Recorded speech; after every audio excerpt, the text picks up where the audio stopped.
पाकिस्तान के क्वेटा सिटी में एक ऐसा बॉम्ब अटैक हुआ है जिसने पूरे साउथ एशिया की सिक्योरिटी सिचुएशन को हिला दिया है।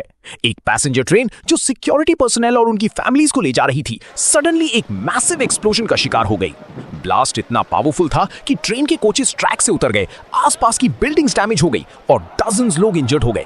रिपोर्ट्स के अकॉर्डिंग 24 से ज्यादा लोग मारे गए हैं। और सबसे शॉकिंग बात, इस अटैक की रिस्पॉन्सिबिलिटी ली है बीएलए ने।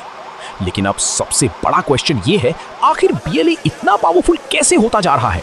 क्योंकि अगर हम लास्ट कुछ सालों का पैटर्न देखें तो बीएलए के अटैक्स रैपिडली इंक्रीज हुए हैं। पहले स्मॉल एम्बुशेस होते थे, फिर कॉन्वॉय अटैक्स, फिर सुइसाइड बॉम्बिंग्स और अब direct train bombings, coordinated assaults और लार्ज स्केल ऑपरेशंस। 2026 के स्टार्टिंग मंथ्स में ही बलूचिस्तान के मल्टीपल डिस्ट्रिक्ट्स में साइमल्टेनियस अटैक्स हुए, जहां मिलिटेंट्स ने पुलिस स्टेशंस, मार्केट्स, बैंक्स और सिक्योरिटी इंस्टॉलेशंस को टारगेट किया।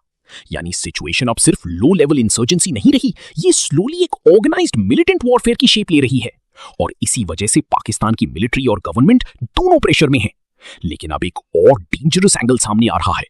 एक्सपर्ट्स और सिक्योरिटी एनालिस्ट्स का मानना है कि बीएलए के पास अब पहले से ज्यादा एडवांस्ड वेपन्स आ रहे हैं। रिपोर्ट्स में क्लेम किया गया है कि अफगानिस्तान ब्लैक मार्केट से American origin rifles, night vision devices, modern optics और एक्सप्लोसिव्स मिलिटेंट ग्रुप्स तक पहुंच रहे हैं। 2021 में जब यूएस अफगानिस्तान से विड्रॉ हुआ था, तब ह्यूज अमाउंट में वेपन्स रीजन में स्प्रेड हुए और एनालिस्ट्स का कहना है कि उसके बाद पाकिस्तान के मिलिटेंट ग्रुप्स की फायर पावर इंक्रीज हुई। अब बीएलए सिर्फ ट्रेडिशनल राइफल्स यूज नहीं करता, बल्कि मॉडर्न टैक्टिकल वेपन्स और कोऑर्डिनेटेड अटैक मेथड्स भी यूज कर रहा है। और इसी वजह से अटैक्स ज्यादा डेडली और सोफिस्टिकेटेड दिख रहे हैं। पाकिस्तान रिपीटेडली ये कंसर्न रेज करता रहा है कि बॉर्डर स्मगलिंग रूट्स और इल्लीगल आर्म्स मार्केट्स इंसर्जेंसी को फ्यूल कर रहे हैं। लेकिन स्टोरी यहीं खत्म नहीं होती, क्योंकि बलूचिस्तान सिर्फ टेररिज्म का इशू नहीं है। बलूचिस्तान एक्चुअली पाकिस्तान का सबसे रिसोर्स रिच रीजन है। यहाँ rare earth minerals, copper, gold, lithium और स्ट्रेटेजिक मिनरल्स की मैसिव रिजर्व्स हैं। और इसी वजह से ग्लोबल पावर्स की नजर भी अब बलूचिस्तान पर टिक चुकी है। रीसेंट रिपोर्ट्स के according Pakistan rare earth minerals और माइनिंग प्रोजेक्ट्स को अग्रेसिवली पुश कर रहा था।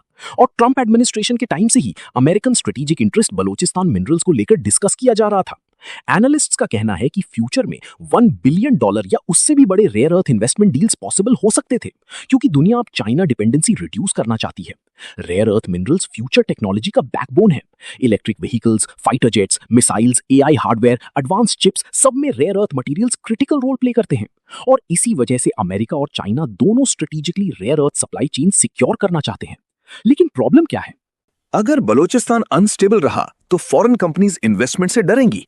माइनिंग प्रोजेक्ट्स को ह्यूज सिक्योरिटी कॉस्ट लगेगी, railways unsafe, convoys unsafe, engineers unsafe, workers unsafe, और अगर अटैक्स कंटिन्यू रहे तो बिलियंस ऑफ डॉलर्स के प्रोजेक्ट्स डिले या कैंसिल भी हो सकते हैं। यानी सिर्फ पाकिस्तान को ही नहीं, फॉरेन इन्वेस्टर्स को भी ह्यूज फाइनेंशियल लॉस हो सकता है।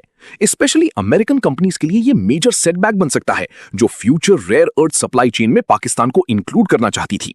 और बीएलए का नैरेटिव भी इसी पॉइंट पर फोकस करता है। बीएलए अक्यूज करता है कि इस्लामाबाद बलूचिस्तान के रिसोर्सेज फॉरेन पावर्स को दे रहा है, लेकिन लोकल पॉपुलेशन को बेनिफिट नहीं मिल रहा। इसी वजह से फॉरेन लिंक्ड प्रोजेक्ट्स मिलिटेंट्स के टारगेट बन जाते हैं। पहले चाइनीज प्रोजेक्ट्स टारगेट हुए, सीपैक एसेट्स टारगेट हुए, चाइनीज इंजीनियर्स पर अटैक्स हुए, और अब एनालिस्ट्स वार्न कर रहे हैं कि फ्यूचर में यूएस लिंक्ड माइनिंग प्रोजेक्ट्स भी रिस्क में आ सकते हैं। यानी अब बलूचिस्तान एक लोकल कॉन्फ्लिक्ट नहीं रहा, यहां Pakistan, America, China, rare earth minerals, terrorism और जियोपॉलिटिकल कंपटीशन सब एक ही बैटलफील्ड में इंटरसेक्ट कर रहे हैं। और इसी वजह से क्वेटा बॉम्ब अटैक सिर्फ एक टेरर इंसिडेंट नहीं, बल्कि एक वार्निंग सिग्नल माना जा रहा है।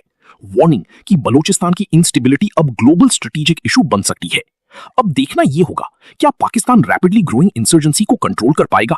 क्या फॉरेन इन्वेस्टर्स बलूचिस्तान में रिस्क लेने के लिए रेडी होंगी? और क्या रेयर अर्थ रेस फ्यूचर में बलूचिस्तान को और ज्यादा जियोपॉलिटिकल हॉटस्पॉट बना देगी?